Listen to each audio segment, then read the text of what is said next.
الحمد لله وكفى وسلام على عباده الذين اصطفى أما بعد فأعوذ بالله من الشيطان الرجيم بسم الله الرحمن الرحيم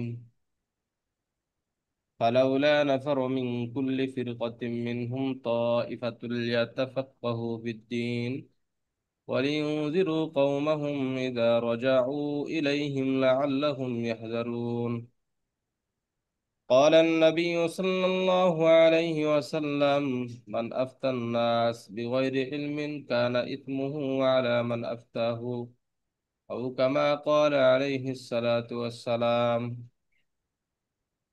সাথী ভাইরা, আমরা বিগত দরসে 208 নম্বর কায়দা পড়ছিলাম। তো 8 নম্বর কায়দাটা থাম্বনেইলে অ্যাড হয় নাই, সেজন্য আরেকটু শুনে নেন। القدرة على الأصل قبل حصول المقصود بالخلف تسقط اعتبار الخلف। যে বিকল্প পন্থায় কোনো উদ্দেশ্য অর্জন করার পূর্বে যদি আসল অবস্থার উপর সক্ষম হয়ে যায়, তাহলে বিকল্প পন্থার উদ্দেশ্য বা বিকল্প পন্থার অর্জনকৃত বিষয় সেটা সাকাত হয়ে যাবে, বাতিল হয়ে যাবে। উদাহরণ দিয়েছিলাম যে কোনো ব্যক্তি যদি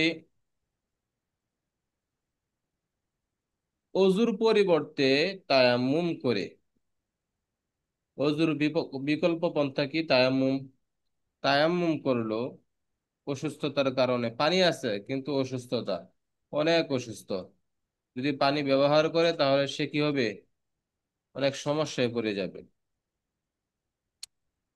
তো নামাজের আগ মুহূর্তে সে যদি সক্ষম হয়ে যায় পানি ব্যবহার করতে, অথবা পানি ছিল না তায়াম্মুম করছে, এখন নামাজের আগ মুহূর্তে কি করছে, হ্যাঁ পানি পেয়ে গেছে, তাহলে তার বিকল্প পন্থা বাতিল হয়ে যাবে।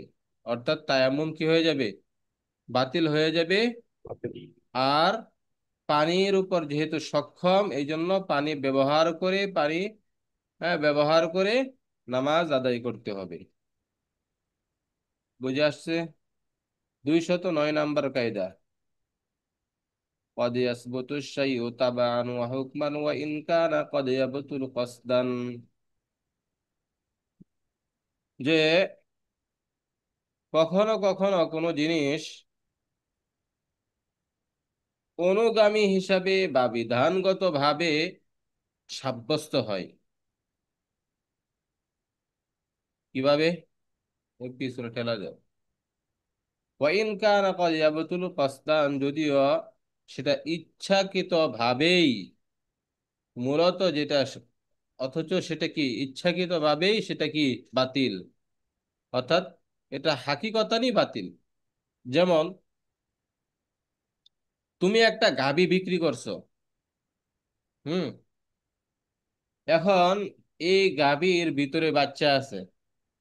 এখন ক্রেতাকে তুমি বলতেছো যে বাচ্চাটা আমি আলাদাভাবে বিক্রি করবো, ফ্যাটের ভিতরে বাচ্চা, বাচ্চা বয়স হয়ে গেছে মনে করেন 9 মাস, 8 মাস, হ্যাঁ, যে বাচ্চা বড় সড়ো হয়েছে, এখন আল্লাহ কি হবে, সে দুনিয়াতে আসবে, ভূমিষ্ঠ হবে।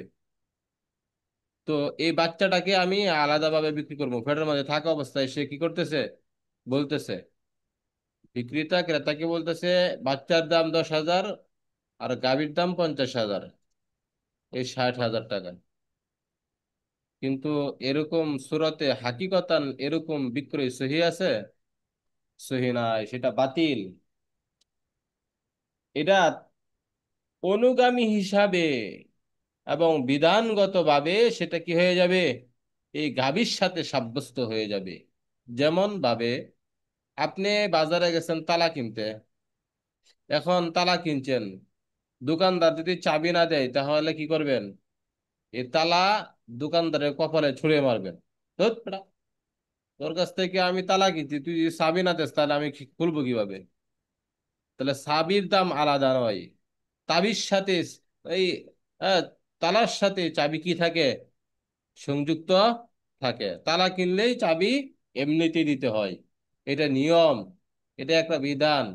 এটা হচ্ছে অনুগামী। কার অনুগামী? তালার অনুগামী। বুঝে আসছে? এরকম ভাবে জমিন, আপনি জমিন ক্রয় করছেন, যে এই 10 কাঠা সম্পত্তি, তোমার এই 10 কাঠা সম্পত্তি আমি ক্রয় করলাম, তাহলে জমিনের উপরে যে কি থাকবে, খড় খুঁটা থাকবে, সেগুলাও জমিনের অন্তর্ভুক্ত হয়ে যাবে। কি? জমিনের অন্তর্ভুক্ত হয়ে যাবে। হ্যাঁ, সে যদি এই খড় খুঁটা বা বাগান, এগুলা যদি সে ইনফিরাদি ভাবে আগে বেচে ফেলায়, ঠিক আছে, তাহলে তো এটা ভিন্ন মাসালা। কিন্তু এটা থাকা অবস্থায় কোনো শর্ত শারায়াত কোনো কিছুই করে নাই, এমত অবস্থায় যদি বিক্রি করে, তাহলে এটা জমির অনুগামী হয়ে থাকে। তাহলে قد يثبت الشيء تبعا وحكما وإن كان قد يبطل قصدا। বুঝে আসছে? কখনো কখনো কোনো জিনিস তাবাআন এবং বিধানগতভাবে সেটা কি হয়ে থাকে, সাব্যস্ত হয়ে থাকে। এগুলো মাসলা গেছে। 210 নম্বর কায়দা। قد يثبت الفرع مع عدم ثبوت الأصل। قد يثبت الفرع مع عدم ثبوت الأصل। এটা বুঝেন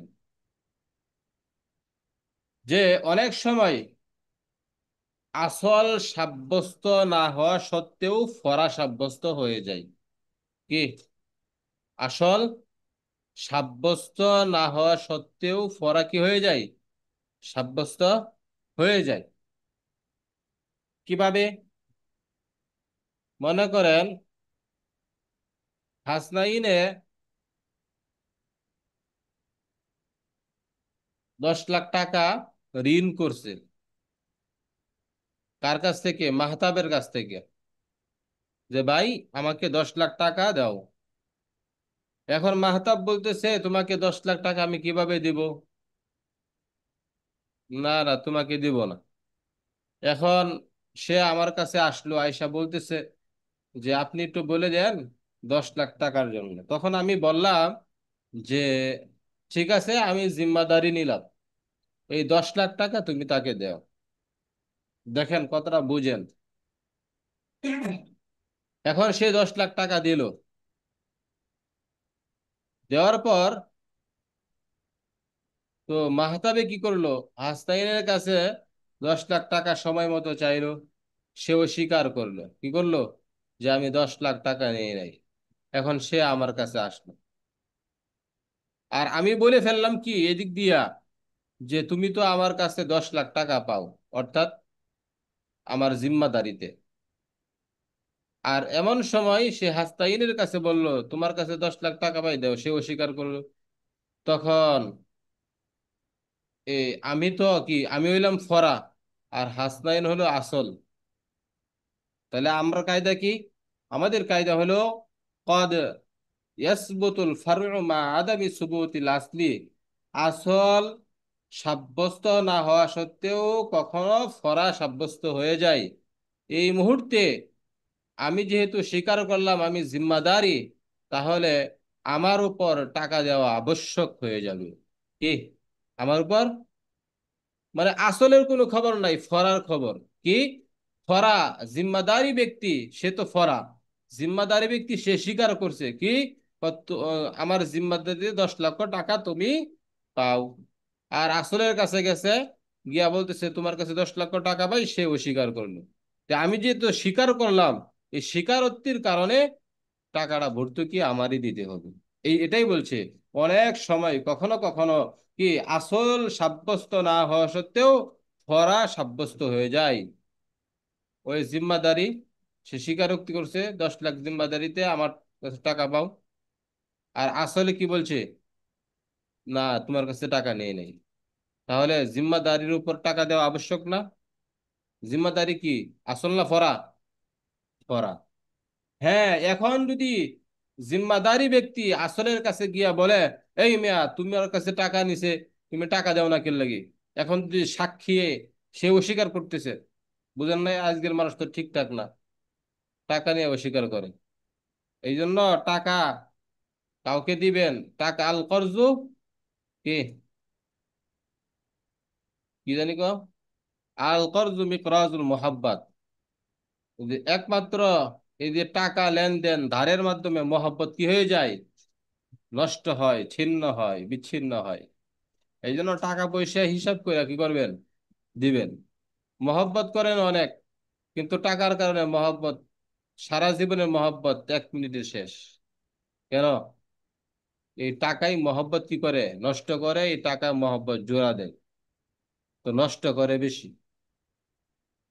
সুন্দর করে টাকা নিবে, পরে দেওয়ার সময় খেয়াল থাকবো না, আর দিব না। এই যে সারা জীবনের জন্য মহব্বত শেষ। এই জন্য টাকা পয়সার বিষয়ে কি করবেন, হিসাব করে টাকা পয়সা লেনদেন দিবেন।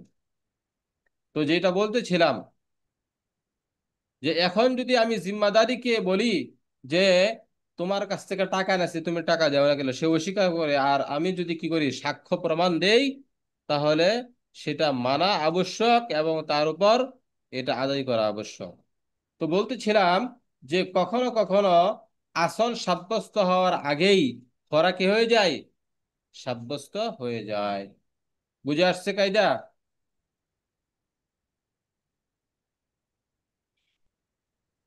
আচ্ছা, ধরেন 11 নম্বর কায়দা, 211 নম্বর কায়দা, আল কদিম ইত্রাকু আলা কিদামিহি। আল কদিম ইত্রাকু আলা কিদামিহি, যে কদিম, কদিম কখনো কখনো কি করা হয়, ইত্রাকু ছাড়া হয়, আলা কিদামিহি তার প্রাচীরত্বের উপর, তার প্রাচীরত্বের উপর কি করা হয়, কদিমকে ছাড়া হয়। এই মাই, এ ভাই, 700 800 1400 আগে ওলামায়ে কেরাম একটা বিষয়ের উপর ফতোয়া দিছে, কি, গাঞ্জা খাওয়া জায়েজ নাই, মদ খাওয়া জায়েজ নাই, ইয়াবা খাওয়া জায়েজ নাই, বিড়ি টানা জায়েজ নাই। কি দিছে, ফতোয়া দিছে। এখন এই 500 700 বছরের পরে কোন আলেম যদি বলে বিড়ি খাওয়া জায়েজ, গাঞ্জা খাওয়া জায়েজ, জায়েজ হইব? কথা, জায়েজ হবে না। মসজিদ মাদ্রাসায় ইমামতি করিয়ে টাকা নেওয়া জায়েজ আছে পুরাতন আলেমের মাঝে, মতে? এই কথা বলেন। হ্যাঁ, নাই। জায়েজ নাই। তো আগেকার মুতাকদ্দিমিন ওলামায়ে কেরামের মত অনুযায়ী মসজিদ মাদ্রাসায় খেদমত করিয়া টাকা নেওয়া জায়েজ আছে? জায়েজ মুতাকদ্দিমিন, নাই। জায়েজ নাই। সবার কুল একই, যে কারো মতে জায়েজ নাই। কিন্তু মুতাআখির ওলামায়ে কেরাম তারা কি বলছেন, যে জায়েজ মসজিদে, বলেছে। হ্যাঁ মসজিদে, হ্যাঁ মাদ্রাসায়, বা যে কোনো জায়গায়, হ্যাঁ দ্বীনের খেদমত করে, কোরআনের খেদমত করে টাকা নেওয়া জায়েজ। কিন্তু আগেকার ওলামায়ে কেরাম নাজায়েজ বলছেন। তাহলে ফতুয়াকে পুরান পুরান আলেমের উপর, পুরান কথার উপর ছেড়ে দেওয়া হবে না। এটা কখন, যখন এখানে এমন দলিল পাওয়া যায় যেই দলিলের কারণে দ্বীনের কোনো ক্ষতি হবে না, বিকল্প কোনো সুরত না পাওয়া যায়, তখন হ্যাঁ ওই কদিম কথা তার প্রাচীনত্বের উপর ছেড়ে দেওয়া হবে। আর বিকল্প যদি কোনো সুরত পাওয়া যায় দ্বীনের স্বার্থে, যদি দ্বীনকে অগ্রগামী করার জন্য, দ্বীনের সফলতার জন্য, দ্বীনের উন্নতির জন্য যদি বিকল্প কোনো সুরত পাওয়া যায়, দলিল পাওয়া যায়, তাহলে কি করা যাবে, পরিবর্তন করা যাবে। যেমন মুতাকাদ্দিমিন ওলামায়ে কেরাম ওনারা বলেছেন যে জায়েজ নাই, কি, খেতাবত করে কোরআন পড়ায়া টাকা নেওয়া জায়েজ নাই। কিন্তু মুতাআখিরিন ওলামায়ে কেরাম কেন বলছেন, তো বিকল্প সুরত পাইছেন এবং দ্বীনের স্বার্থে এটা কি করছেন, জায়েজ বলেছেন। কথা বুঝে আসছে? হ্যাঁ। জি উস্তাদ, জি আলহামদুলিল্লাহ। হুম। বাকিগুলা ঘুমায় গেছেন, আওয়াজ নাই। 212। আল কাযাউ ইয়াকতাসিরু আলাল মুকজি আলাইহি ওয়া লা ইয়াতাআদ্দা ইলা গায়রি। যে কাজী সাহেব ফাইসালা করেন মুকজি আলাই, মুকজি আলাইয়ের উপর, অর্থাৎ যার উপর ফাইসালা করা হয় তার উপর ফাইসালাকে সীমাবদ্ধ করা। ওয়ালা ইয়াতাআদ্দা, ওয়ালা ইয়াতাআদ্দা ইলা গায়রিহি, এই ফাইসালা অন্যের দিকে বর্তাবে না, কি করবে না, সম্প্রসারিত করবে হবে না না। বা হবে না। যেমন এই আওলাদের সামনে, ওয়ারিসের সামনে যদি কোনো ব্যক্তি আইসা বলে যে তোমার বাবার কাছ থেকে আমি 1 লাখ টাকা পাইতাম, ওয়ারিসদের সামনে আইসা যদি বলে যে তোমার বাবার কাছ থেকে আমি 1 লাখ টাকা পাইতাম, ওই টাকাগুলা তোমরা দাও, তাহলে কাজী সাহেব ফাইসালা করছেন কি, তো সে যেহেতু দাবি করেছেন এবং সাক্ষী প্রমাণ পেশ করেছেন, তাহলে এই ওয়ারিশ যারা আছে, হ্যাঁ, সকলের উপর কি হবে, এটা বর্তাবে। কি হবে? সকলের উপর কি হবে? বর্তাবে, অর্থাৎ সবার উপর প্রযোজ্য, সকলের উপর হুকুম জারি হবে যে 1 লাখ টাকা তোমরা সবাই মিলে তাকে দাও। কেন? তোমার বাবার কাছ থেকে সে, তোমার আবার তোমার বাবা তার কাছ থেকে 1 লাখ টাকা নিয়েছিল, সে পাই, তোমার বাবা মারা গেছে, এখন সে সাক্ষী প্রমাণ পেশ করছে, এই কারণে তোমরা কি করো, 1 লাখ টাকা দিয়ে দাও। তাহলে এই কাজী সাহেবের ফাইসালা, যার উপর ফাইসালা করা হবে তার উপরে কি হবে, সীমাবদ্ধ হবে, অন্যদের উপর কি হবে না, সেটা বর্তাবে না। অর্থাৎ যাদের উপর ফাইসালা করবে যে এই তোমরা 5 জন আশ্র সন্তানাদি, তোমরা 5 জনের দায়িত্ব হলো এর ঋণ পরিশোধ করা, তাহলে তার উপরে সেটা কি হবে, ফাইসালাটা বর্তাবে, অন্য কারো উপর সেটা যাবে না। যেমন চাচা আছে, ভাইস্তারা আছে, তাদের উপরে এটা কি হবে না, বর্তা হবে না। এবং যে ব্যক্তি ঋণ পায় তাকে কি করতে হবে, দিতে হবে। বুঝে আসছে কথা? 213 নম্বর জি কায়দা, আলহামদুলিল্লাহ। আল কাযাউ বিন নুকুলি কাল কাযাই বিশ শাহাদাতি জুর। এই যে আসেন, বর্তমানের কথা আসছে এখানে।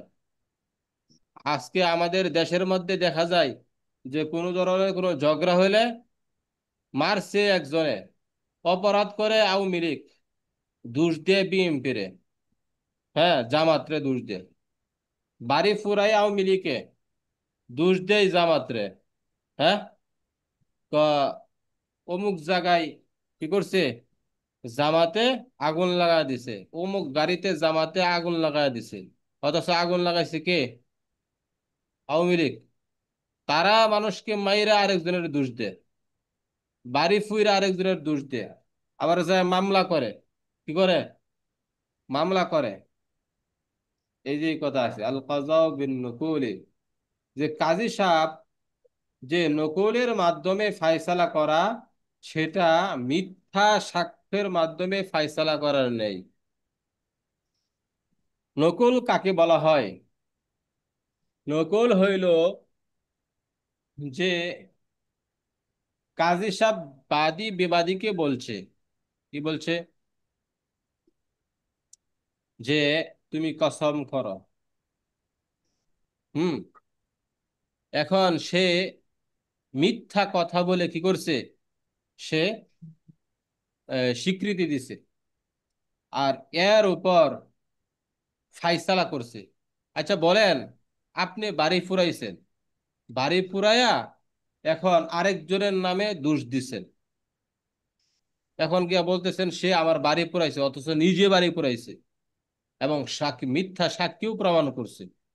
আর কাজী তো সাক্ষীর মাধ্যমে কি করবে, কে ফুরাইছে না ফুরাইছে এগুলা তো দেখার টাইম নেই, টাইম হইলো তদন্ত করা।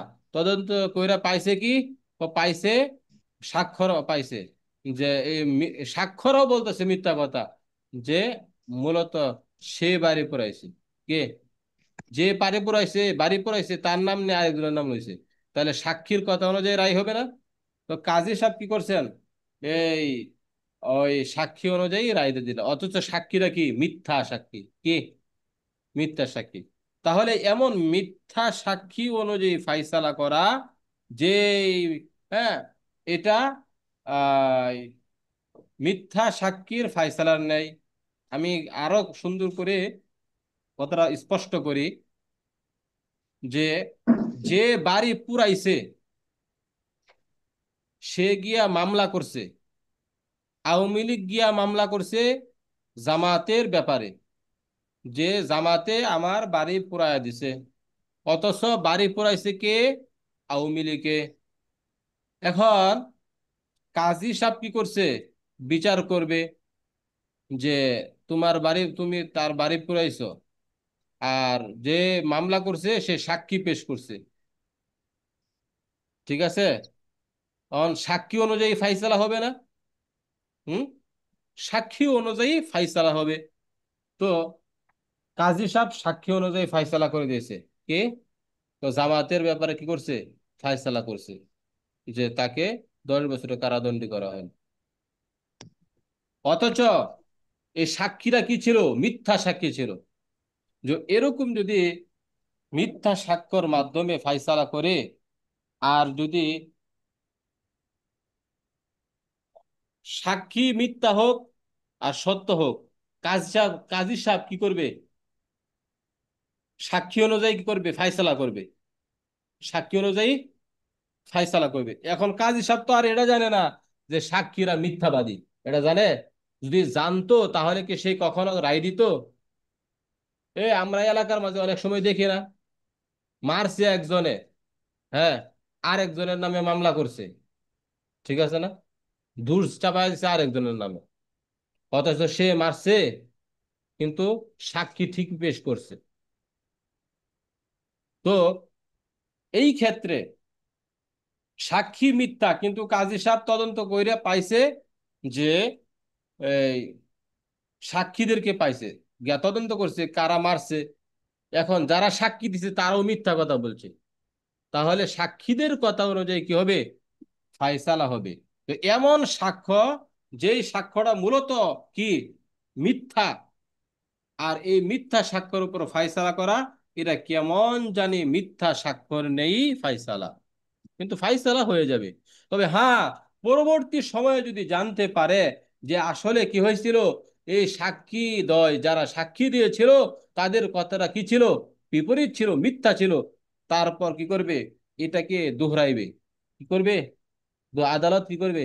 সেটাকে দোহরাইবে, যে তোমরা সাক্ষী ভুল প্রমাণিত হয়েছে, এখন ভুলের তোমাদের জবাবদিহি করতে হবে। কথাটা বুঝে আসছে? নকুল মানেটা কি বললেন যে নকুল? নকল হইল যে কাজী সাহেব বাদী বিবাদীকে বলছে যে কসম করতে, তারা মিথ্যা কসম বলছে, মিথ্যা কসম। মিথ্যা কসম অনুযায়ী যারা তারা কি কইছে? সাক্ষী দিছে মিথ্যা কসম। আর আবিদানি করতে হইলো মিথ্যা কসম। বুঝছেন? জি আলহামদুলিল্লাহ, জি। জি, আলহামদুলিল্লাহ। আচ্ছা, ঠিক আছে। আমাদের দেশে কিন্তু এটা অহরহ হয়। একজনের মায়ের আরেকজনের নাম দেয়। এখন যদি এমন হয়, বাদীর কাছে বিবাদীর কাছে কি চাইছে? সাক্ষী চাইছে, কসম চাইছে। হ্যাঁ, এখন যদি সে কসম আহ, না দিয়া, সে কসম না করে, না কসম করতো না, কিন্তু কাজী সাহেব রায়রা দিছে অন্যের উপর, কসম করে না, কিন্তু শরীয়তে এটা কি নিষেধাজ্ঞা রয়েছে? তোমাকে কসম করতে বলছে, তোমার কসম করতে হবে। যদি কসম না করো, তাহলে কি হবে? তাহলে বুঝা দিবে তোমার ভিতরে সমস্যা আছে। কি আছে? সমস্যা আছে। এই জন্য শরীয়তের নিয়ম হইলো কসম করা। কয়বার? 3বার কসম খাটবে এই ক্ষেত্রে। 3বার কসম করতে হইবে, এরপর ফাইসালা করবে। 214 নম্বর কায়দা, আল কলবু হুকমুন ফিমা লাইসা ফিহি দলিল জাহির। হুম। অনেক যে বিষয় জাহিরি দলিলের উপর ফায়সালা করা হয় না, ফায়সালা করা যায় না, সেটার ফায়সালা অন্তরের মাধ্যমে হয়ে থাকে। কিভাবে এটা? এ মিয়া, এই মাসালা আমরা পড়ে আসছি, হালকা একটু ভিন্ন রকম। কিভাবে? জাহিরি দলিলের উপর ফায়সালা করা যাইতেছে না। আপনি মরুভূমিতে আছেন, নামাজের সময় হয়েছে, হ্যাঁ, জোহরের নামাজের সময় হয়েছে, কি কেবলা কোন দিকে আপনি বুঝতেছেন না।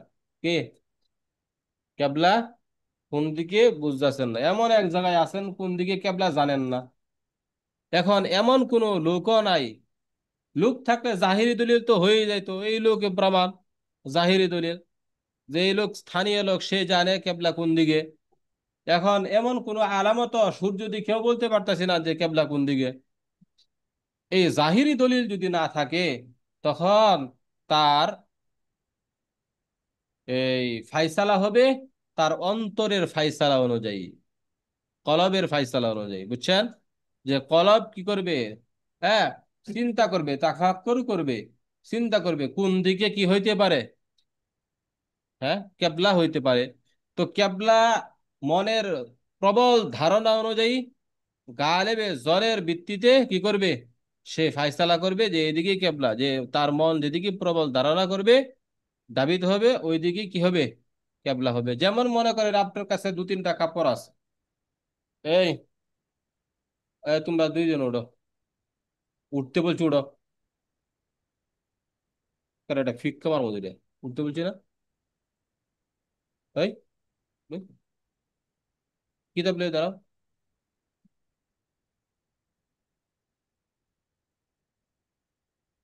24 ঘন্টা ঘুমায় হয় না।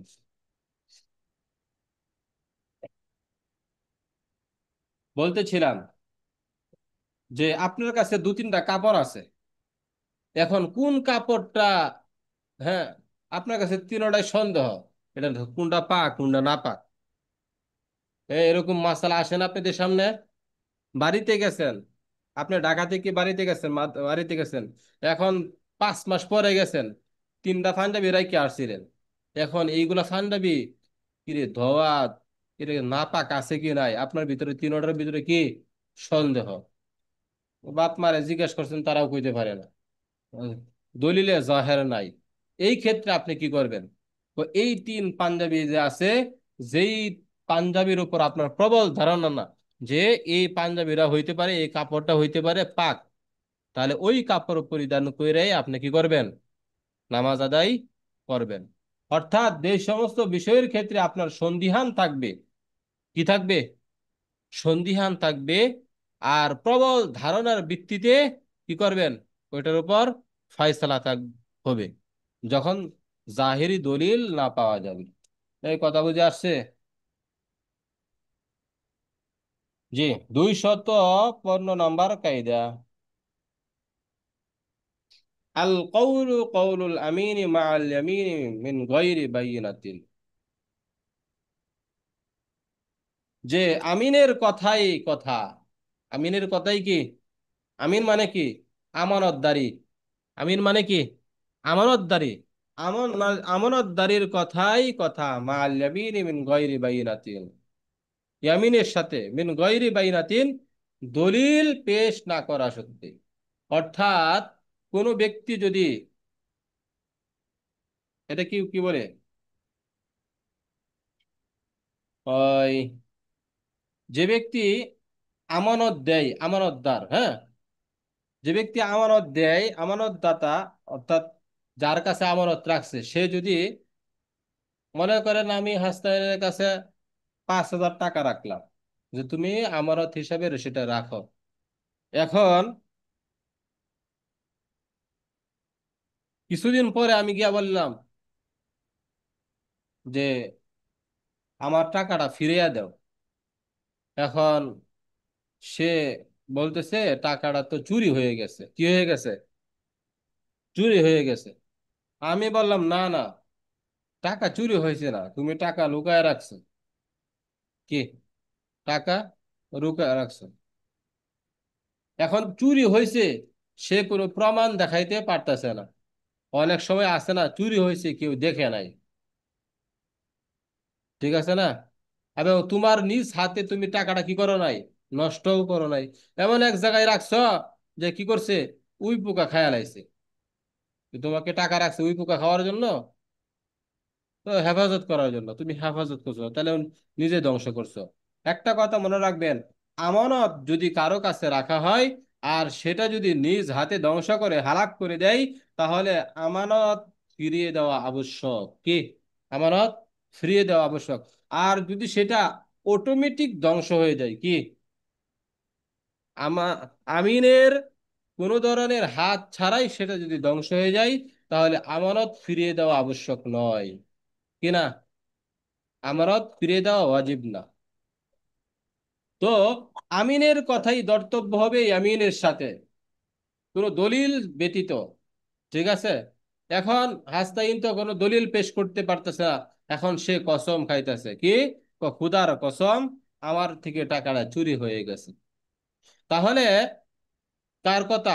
আমিনের কথাই, অর্থাৎ হাস্তাইনের কথাটাই এতেবার হবে, যিনি আমানত দিয়েছেন, হ্যাঁ, তার কথা ধর্তব্য হবে না। অর্থাৎ আমিনের কথাই গ্রহণযোগ্য হবে। কথা বুঝছেন? ইয়ামিনের সাথে, কিসের সাথে? ইয়ামিনের সাথে। আর